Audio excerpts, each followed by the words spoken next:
What is going on, guys and girls? What is going on, guys and girls? This is GhostRobo. Happy weekend. I'm trying to avoid my dog licking my face. What is going on, guys and girls? This is GhostRobo. Kobe's dog is trying to.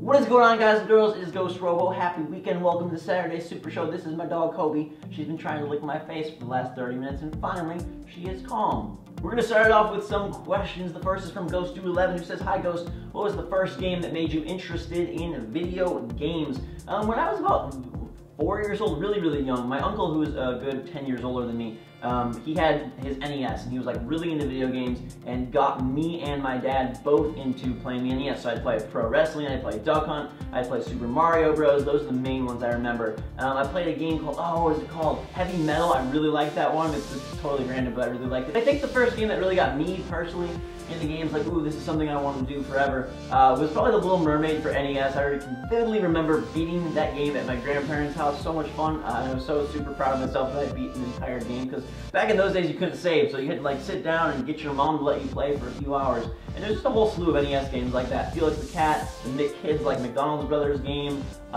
what else? The Flintstones games, all these kids games for NES, Teenage Mutant Ninja Turtles 2 that I loved and would play to death, and that kind of catapulted me into a life of gaming.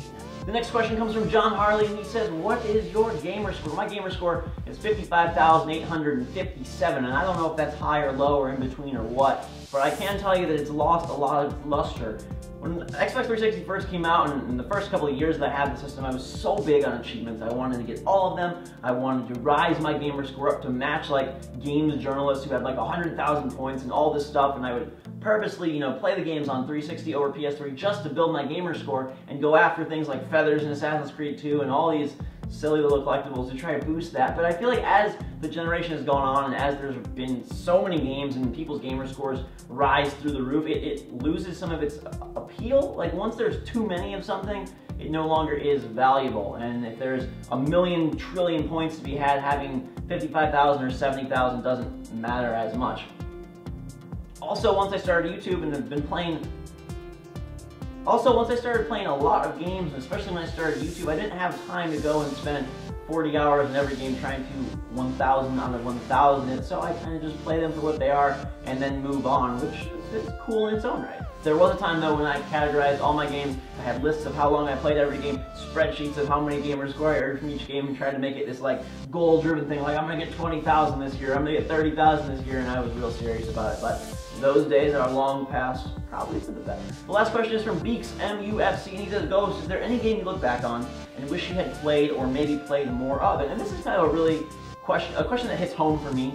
There's always these games that I hear people talk about and tell amazing stories about. Fallout, Skyrim, mostly open world games in particular, and I wish, like, man, if only I had gotten into them more, if only I had seen what there was to be seen, if only I had spent 100 hours and mentally get in this place where I want to just go curl up and cuddle up and play games for days and days and days, and I never end up doing that. I don't know if it's because I really don't want to, or because my life just doesn't allow for it, or because it's better to think about. There's some things that are more fun to think about than they are to actually do, and I feel like some of these epic games are more cool to talk about, discuss, and hear people share about than they are to actually play. So there's plenty of games I wish I went back and played more of. Probably the most prominent ones are those open world titles, like I said, like Skyrim, Oblivion, Fallout 3, Fallout New Vegas. I wish I delved into more, or at least that I had more stories to tell about them. But I know the big one is probably the Zelda series. I kinda wish I played every single Zelda game to completion, just so I could have that catalog in my brain, so I could be like, yo, I'm the Zelda master. If you guys want to ask me questions, feel free to do so. Twitter.com/GhostRobo, #AskGhost, and maybe yours will be featured in an upcoming video. Now though, I'm feeling very hungry, so let's make some breakfast. So a lot of people ask me to make more cooking videos, and this isn't really cooking, but it's kind of close, something that I eat for breakfast all the time. First, we need a giant glass, a big one. It's almost as tall as my head. Second thing we need is coconut milk. As somebody who's lactose intolerant, I have done lots of milks that aren't milk.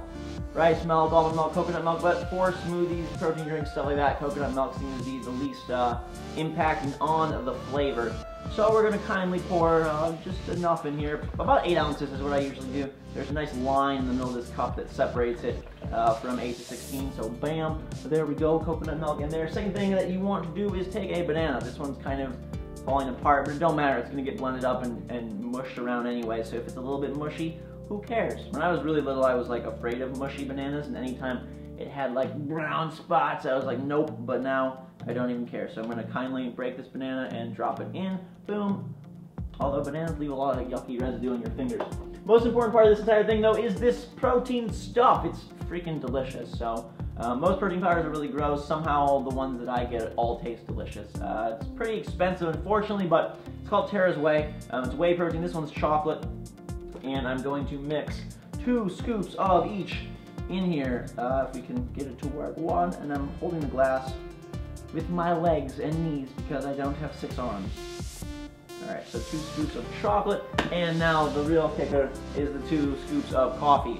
It's coffee flavor, there's no caffeine or anything else that resembles coffee except a coffee-ish flavor. I don't drink coffee, I only pretty much drink water. If this did have caffeine and stuff in it, I wouldn't drink it, but I'm going to take my 2 scoopers, and if you want to see, the scoop is kind of small, so 4 of them are going to fit nicely in here. Now, normally I'd be blending this in one of these 2 blender bases back here, but because we make so many drinks with ice, with frozen fruit, with bananas, with protein powder, somehow our blenders have grown to hate us. I don't know if like they feel like slaves and over-abused or what, but they break all the time. And therefore, I was blending the other day and the blender started eating, or the bottom, the base started eating the blender itself, and all the milk proceeded to drain out of the entire blender. So now I have a trusty, handy blender that isn't plugged in. It's a hand blender. I was like, why is it not working? Don't tell me it's broken too.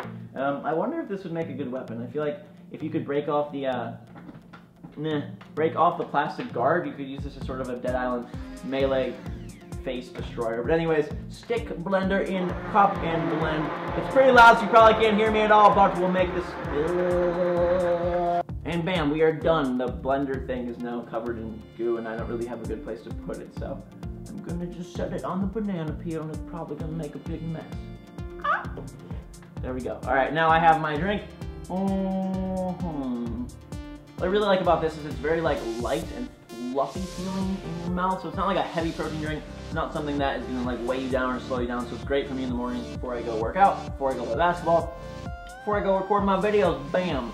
GhostRobo protein drink smoothie morning breakfast yumminess number 2. I did one of these a long time ago. Most of you probably weren't part of the channel back then. This was like 2 years ago. But this is the upgraded, new and improved model. Hope you enjoyed that. That's my current favorite smoothie protein drink breakfast food yummy thing-mabob that I really like, and it tastes super good and super healthy, so big thumbs up. We're gonna wrap things up with a quick movie review of The Great Gatsby. I'm a week behind. I know I was a week late on Iron Man 3. I'm a week late on Great Gatsby, but I thought it was really good. I saw a bunch of negative reviews.